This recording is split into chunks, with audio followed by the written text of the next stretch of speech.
Wolverine origins के last episode के अंदर हमने देखा था कि वुल्वरीन जो है अपने जानी दुश्मन यानी रोमुलस का पीछा करने में लगा हुआ है और उसके लिए वो उसके राइट हैंड मैन यानी कि विक्टर हडसन का पीछा कर रहा होता है, जिसके जरिए वो उसका पीछा करके एक ना एक दिन रोमुलस तक पहुंच जाएगा। क्योंकि रोमुलस जो है वो कभी भी एक जगह के ऊपर स्टे नहीं करता है, वो मुस्तकिल तौर पे मूव करता रहता है। वो एक तरह का मिथ है जिसको लोग जानते भी नहीं है, इसलिए लोगन ने उसके राइट हैंड मैन का पीछा करने के बारे में फैसला करा। लेकिन हम देखते हैं कि जब लोगन पीछा कर ही रहा होता है तो वो एक तरह के ट्रैप के अंदर फंस चुका होता है, जहाँ पे लोगन एक प्रिजन के अंदर आके फंस गया है और वहाँ पे ओमेगा रेड जो है उसको मारने का इंतजार कर रहा है। अब आगे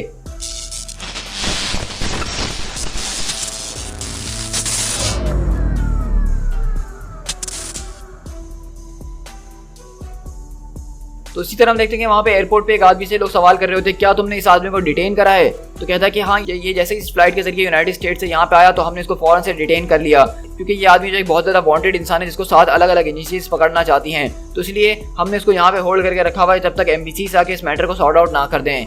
लेकिन वहीं पे 2 एजेंट्स आते हैं और कहते हैं कि वो आदमी हमारे साथ आ रहा है अभी इसी वक्त। तो कहता है कि आई एम सॉरी लेकिन ये पॉसिबल नहीं है, FCB को भी दूसरे लोगों की तरह यहाँ पे इंतजार करना होगा जब तक ये मामला सॉर्ट आउट ना हो जाए। वहीं से वो आदमी कहते हैं कि लगता है कि आप हमारी बात को समझ नहीं रहे मिस्टर डायरेक्टर, हम आपको इन्फॉर्मेशन दे रहे हैं कि अब क्या होने वाला है, हम आपसे यहाँ पे इजाजत नहीं ले रहे हैं कि ये पॉसिबल है कि नहीं। वो हमारे साथ आ रहा है, वो भी अभी इसी वक्त। तो वहीं से वो मिस्टर डायरेक्टर बोलते हैं कि अच्छा मैं तुम्हारी बात समझ गया हूँ, क्या मुझे तुम उनके बारे में बता सकते हो कि यहाँ पे किसकी अथॉरिटी चल रही है। अगर मैं आपकी जगह होता तो मैं ये सवाल कभी भी नहीं करता। इसी तरह हम यहाँ से वुटलोगा प्रिजन के अंदर शिफ्ट होते हैं जहाँ पे ओमेगा रेड और वुल्वरीन जबरदस्त किस्म से मुकाबला कर रहे हैं। और ओमेगा रेड बोलता है कि आखिरकार तुम इतना स्ट्रगल क्यों कर रहे हो वुल्वरीन, क्या तुम ये नहीं चाहते थे? वरना अगर तुम ये नहीं चाहते थे तुम यहाँ पे इस जगह पे क्या करने के लिए आए हो मौत के अलावा? तुम्हें यहाँ पे मौत ही मिलने वाली है और इसके अलावा कुछ नहीं। वहीं से लोगन बोलता है कि जब मैं यहाँ पे आया तो मैंने सोचा कि मुझे रोमुलस मिलेगा, लेकिन मुझे ये सब देखने के बाद फौरन यहाँ से निकल जाना चाहिए था, रीग्रुप करना चाहिए था और दूसरा प्लान सोचना चाहिए था। लेकिन मैं सच कहूँ तो मैं भी इसका बहुत टाइम से इंतजार कर रहा था, तो इसलिए मैं इस बैटल के अंदर चार्ज इन होता हुआ घुस गया। लेकिन मैं इस वक्त बहुत ज्यादा अनप्रिपेयर्ड, स्टूपिड और ब्लाइंड हो चुका था इस सब के बीच। ये पूरा का पूरा एक सेटअप था, ये एक तरह का एम्ब्यूश था। और इसी तरह हम देखते हैं कि यहाँ पे ओमेगा रेड वुल्वरीन को बहुत बुरी तरीके से मार रहा होता है और कहता है कि द कार्बोडियम सिंथेसाइजर एट लास्ट ये मेरा हो चुका है। तो वहीं से लोगों ने बताया था कि बहुत सालों पहले जब कोल्ड वॉर चल रही थी तो रशियन साइंटिस्ट ने एक नया मेटल बनाया था जिसको उन्होंने नाम दिया था कार्बोनेडियम, जो कि उनका आंसर था एडामेंटियम के लिए। और उन्होंने एक जबरदस्त किस्म का एडामेंटियम के मुकाबले का मेटल तो बना लिया था, लेकिन उन्होंने अपने सारे के सारे बॉसेस को खुश करने के लिए इस बात को ध्यान में नहीं रखा कि ये मेटल जो है बहुत ही खतरनाक किस्म के रेडियो एक्टिव एलिमेंट है। लेकिन उन्होंने इसी कार्बोनेडियम को जो है ओमेगा रेड की पूरी बॉडी के अंदर डाल दिया था, जिसकी वजह से उसको ये जबरदस्त किस्म की सुपर हीरो पावर्स मिली हैं। ओमेगा रेड बोलता है कि इतने सालों तक तुमने मुझसे ये चीज छुपा के रखी, ये मेटल मेरी बॉडी को अंदर ही अंदर खा रहा था, मेरे माइंड को अकेले खा रहा था, लेकिन ये सिंथेसाइजर जो इसके जरिए मैं सारी की सारी रेडिएशन को स्टेबलाइज कर सकता हूँ, ये एक ऐसा खतरनाक किस्म का टॉर्चर था इतने सालों तक जिसको मैं डिस्क्राइब भी नहीं कर सकता हूँ। लेकिन इंस्टेड मैं वो तुम्हें टॉर्चर शो करके जरूर दिखा सकता हूँ। मैं जानता हूँ कि तुम्हारे पास म्यूटेंट हीलिंग फैक्टर मौजूद है, मैं जानता हूँ कि तुम्हें मारने में मुझे एक बहुत ही ज्यादा लंबा अरसा लग जाएगा, लेकिन अब जैसा कि वो सारी की सारी चीजें मेरे पास मौजूद हैं जिसकी मुझे जरूरत थी, तो मैं अब किसी जल्दी के अंदर नहीं हूँ। तो दरअसल मैं आपको बताना चलूँ कि यहाँ पे जो है ओमेगा रेड की जो सारी की सारी पावर्स है एक जबरदस्त किस्म के मेटल के जरिए हैं, जिसके जरिए इसके पूरे के पूरे टेंटिकल्स बने हुए हैं जिसका नाम कार्बोनेडियम है। लेकिन ये कार्बोनेडियम जो है एडामेंटियम के जितना ही स्ट्रॉन्ग है तकरीबन, लेकिन इसका जो ड्रॉबैक है वो ये है कि इसके अंदर से रेडिएशन निकलती है जो कि एडामेंटियम के अंदर नहीं निकलती है। अब इसी रेडिएशन की वजह से आपने देखा था कि पिछले पैनल्स के अंदर हमने देखा था कि ओमेगा रेड काफी ज्यादा हमें बीमार नजर आ रहा था, उसकी पूरी की पूरी बॉडी जो इस रेडिएशन से सड़ रही थी। लेकिन अब ये जैसा कि सिंथेसाइजर इसको मिल चुका है तो उसके जरिए उस रेडिएशन को रोका जा सकता है, तो इसलिए ओमेगा रेड वापसी अपनी सारी की सारी पुरानी पावर्स के साथ आ चुका है। इसी तरह हम यहाँ से एक रेलवे स्टेशन के ऊपर शिफ्ट होते हैं 6 घंटे पहले, जहाँ पे एक फादर अपने सन से बोलते हैं कि चलो बेटा जल्दी, हम इस ट्रेन को बिल्कुल भी मिस नहीं कर सकते हैं। लेकिन हम देखते हैं कि यहाँ पे कुछ पुलिस वाले जो हैं बोलते हैं कि सामने से हटो बच्चे रास्ते से, हम एक बहुत जरूरी काम कर रहे हैं। और अगले पल वो लोग कचरे के डब्बे के पास जाके कुछ चीज़ों को तलाश कर रहे होते हैं और वहीं पे देखते हैं कि वही 2 एजेंट्स जो कि अभी कुछ देर पहले यहाँ पे हमें दिखे थे उनकी यहाँ पे लाशें पड़ी हुई है। और कहता है कि आखिरकार इनके साथ ये कर कौन सकता है, ये तो FSB के लोग हैं, आखिरकार इनसे पंगा कौन ले सकता है।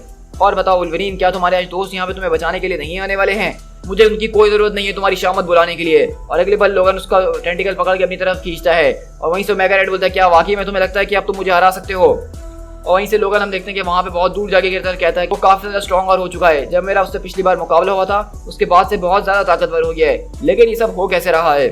इसके पीछे एक बहुत ही बड़ा रीजन था कि उन रशियन साइंटिस्ट ने आर्केडी रोसोवेक को क्यों चूज करा था ओमेगा रेड बनाने के लिए, क्योंकि रेड के पास एक जबरदस्त किस्म की म्यूटेंट पावर मौजूद थी जिसके जरिए वो दूसरों की लाइफ फोर्स को चूस के अपनी एनर्जी को टेम्परेरी तौर पे बढ़ा सकता था। लेकिन ये चीज काफी ज्यादा इफेक्टिव तब हो जाती है जब उसके पास यहाँ पे काफी ज्यादा प्लेंटी हेल्दी डोनर्स मौजूद हों।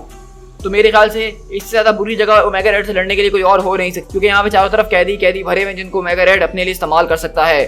और इसी तरह हम देखते हैं कि अगले पल यहाँ पे जो है वुल्वरीन का ओमेगा रेड बहुत बुरी तरीके से शमन फुला रहा होता है, और यहाँ पे हम देखते हैं कि वो बेसिकली वुल्वरीन की आंखों पे अटैक करके उसको थोड़ी देर के लिए अंधा भी कर देता है। और वुल्वरीन यहाँ पे जब अंधा हो जाता है वो बिल्कुल उल्टे सीधे अटैक कर रहा होता है। तो ओमेगा रेड बोलता है कि जरा यहाँ पे देखो ब्लाइंड मैन, मैं यहाँ पे मौजूद हूँ। तो मैं इस बात को जानता था कि वो वहाँ पे मौजूद है, लेकिन मैं उस पर अटैक करने के लिए नहीं जा रहा था, मैं उसके सी सिंध को पकड़ने के लिए जा रहा था जो कि यहाँ पे मौजूद है। रेड जो है यहाँ पे काफी जबरदस्त और स्मार्ट तरीके से लड़ रहा है, वो अपने टेंटिकल्स का इस्तेमाल कर रहा है और मुझसे अपना डिस्टेंस बना के रखा हुआ है ताकि वो मेरे क्लॉज से बच के रह सके। तो इसलिए अब मैं भी यहाँ पे कोई चांस नहीं लेने वाला हूँ, अब मैं उसको अपने करीब बुला के रहूंगा ही रहूंगा। और अगली बार हम देखते हैं कि वुल्वरीन जैसे उसका सिंथेसाइजर उठाता है तो रेड बोलता है कि वो चीज़ फौरन से मुझे दे दो लोगन, वरना बहुत अच्छा नहीं होने वाला है। तो वहीं से लोगन बोलता है कि अगर तुम्हें ये चाहिए तो आओ और मुझसे हासिल कर लो। वहीं से लोगन बोलता है कि इस वक्त मैं आधा अंधा हो चुका हूँ और अपना सिर्फ एक ही हाथ इस्तेमाल कर सकता हूँ, और इस वक्त मैं इतना ज़्यादा कमज़ोर हूँ कि मेरे लिए खड़ा होना ही बहुत बड़ी बात है। मुझे इस बात पर विश्वास नहीं हो रहा कि यही मेरा प्लान है। लेकिन रेड वो मुझसे काफ़ी ज़्यादा स्ट्रॉन्गर है, वो मुझसे काफ़ी ज़्यादा टॉलर है, वो मुझसे काफ़ी ज़्यादा हैवियर है, लेकिन आखिर की जो दो चीज़ें हैं मैं उसके खिलाफ ही इस्तेमाल कर सकता हूँ। और अगले लेवल हम देखते हैं कि वुल्वरीन बेसिकली यहाँ पे ओमेगा रेड से ज़बरदस्त किस्म से अपने एक ही हाथ से मुकाबला कर रहा है, और वो अपना क्लॉज घुसा के वहाँ पे ओमेगा रेड को काफ़ी दूर उठा के फेंकता है। और इसी तरह हम देखते हैं कि लोगन यहाँ पे अपने आप को संभालने की कोशिश कर रहा होता है और एक बैटल प्लान बनाने की कोशिश कर रहा होता है। तो अगले पल उसको वहाँ पे बड़ी बड़ी चेंज नजर आती हैं। तो वहीं से लोगन बोलता है कि चलो अब इसको एक बार हम दोबारा ट्राई करके देखते हैं। और इसी तरह हम देखते हैं कि बेसिकली लोगन जो है वहाँ पे लंबी लंबी चेंज का इस्तेमाल करता है ताकि ओमेगा रेड की जो टेंटिकल्स हैं उससे वो मुकाबला कर सके। और इसी तरह हम देखते हैं कि यहाँ पे इन दोनों के बीच एक जबरदस्त किस्म का मुकाबला होता है, और वुल्वरीन बेसिकली अपने दिमाग से सोचना शुरू कर दिया ठंडा रह के। और जब वुल्वरीन अपनी स्ट्रेटेजी के साथ लड़ना शुरू करता है तो उसको हराना एक इम्पॉसिबल सी बात है। उसके सामने चाहे कितना भी स्किल्ड पर्सन क्यों ना हो, लेकिन अगर वुल्वरीन ने सोच के लड़ना शुरू कर दिया तो उसको हराना वुल्वरीन के लिए बिल्कुल भी मुश्किल बात नहीं है। और अगले बार हम देखते हैं कि वुल्वरीन को यहाँ पे जोरदार अटैक करता है ओमेगा रेड, और अगले बार उसको छोड़ देता है। तो लोगन बोलता है कि वो मुझे देख के समझ चुका था कि अब मेरे पास वो सी सिंथ मौजूद नहीं है, तो इसलिए वो मुझसे नहीं लड़ने जाएगा बल्कि अब सीधा सिंथेसाइजर की तरफ जाएगा ताकि उसको हासिल कर सके। तो अब बताओ क्या होने वाला है, क्या सिंथेसाइजर मेरे हाथ लगेगा या ओमेगा रेड के हाथ लगेगा?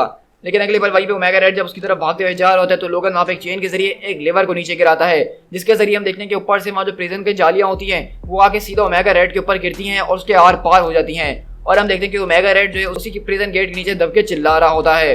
उसी तरह हम देखते हैं कि लोगन वहां से जो है अपने क्लॉज को अंदर रखता है और सिंथेसाइजर को लेकर आगे बढ़ रहा होता है, और कहता है कि मैं इस बात को जानता हूं कि मेरे पास सी सिंथ मौजूद है तो उसके लिए वो मेरे पीछे जरूर आएगा और इवेंचुअली वो मुझे पकड़ भी लेगा, लेकिन जब वो मुझे पकड़ेगा हम तब की तभी देखेंगे। तो इसी तरह वहां से ओमेगा रेड चिल्लाता और कहता है कि भाग जाओ वहां से कॉवर्ड, लेकिन इस बात को याद रखना कि मैं हमेशा तुम्हारा पीछा करते ही रहूंगा, और अगली बार हम जब मिलेंगे तो चीजें इस तरह से नहीं होने वाली हैं, वो बहुत ही ज्यादा डिफरेंटली प्ले आउट करेंगी। तो वहीं से लोगन उसकी तरफ देखते और कहता है कि तुमने ठीक कहा बब, वो अगली बार बिल्कुल अलग होंगी। और वहीं से हम देखते हैं कि यहाँ पे ये सारी की सारी इन्फॉर्मेशन कोई रोमुलस को दे रहा होता है और कहता है कि वुल्वरीन ने जो उस प्रिजन को छोड़ दिया है। और वहीं से रोमुलस पूछता है कि ओमेगा रेड वो भी वहाँ पे मौजूद है या वो भी जा चुका है? तो कहता है कि मेरे ख्याल से वो तो मर चुका है क्योंकि उन लोगों के बीच एक जबरदस्त किस्म की फाइट हुई थी। तो वहीं से रोमुलस बोलता है कि तुम्हारे अंदाजों का मुझे कुछ नहीं करना है, तुम्हारे अंदाजे तुम्हें बड़ी मुश्किल में फंसा सकते हैं, मुझे सही सही जवाब दो। तो कहता है कि मैं जानता हूँ कि मैं यहाँ पे क्या कर रहा हूँ। तो वहीं से रोमुलस बोलता है कि अब तक तो तुमने मेरे लिए कुछ भी काम का नहीं किया है। उस फाइट के जरिए वुल्वरीन जो है अपना बहुत कुछ खो चुका है, उस फाइट ने वुल्वरीन को काफी ज्यादा कमजोर बना दिया है और अब वो इतना ज्यादा कमजोर हो चुका है कि उसके लिए तो चलना भी मुश्किल हो चुका है। रोमुलस बोलता है कि अच्छा वो इतना ज्यादा कमजोर हो चुका है लेकिन तुम्हें फिर भी उसे इतना ज्यादा डर लग रहा है? नहीं नहीं, तुमसे किसने कहा कि मुझे डर लग रहा है, बल्कि मैं तो सिर्फ एक परफेक्ट अपॉर्चुनिटी का इंतजार कर रहा था। और अगले बार हम देखते हैं कि बेसिकली रोमुलस किसी और से नहीं बल्कि खतरनाक किस्म के वुल्वरीन के पुराने विलन से बात कर रहा है। और अब हम देख रहे हैं कि जैसे कि वुल्वरीन ओमेगा रेड से इतनी ज्यादा जबरदस्त मुकाबले के बाद इतना थक चुका है, तो उसके बाद अब वुल्वरीन का अगला मुकाबला जो है इतनी वीक हालत के अंदर एक और भी ज्यादा खतरनाक विलन से होने वाला है। To be continued.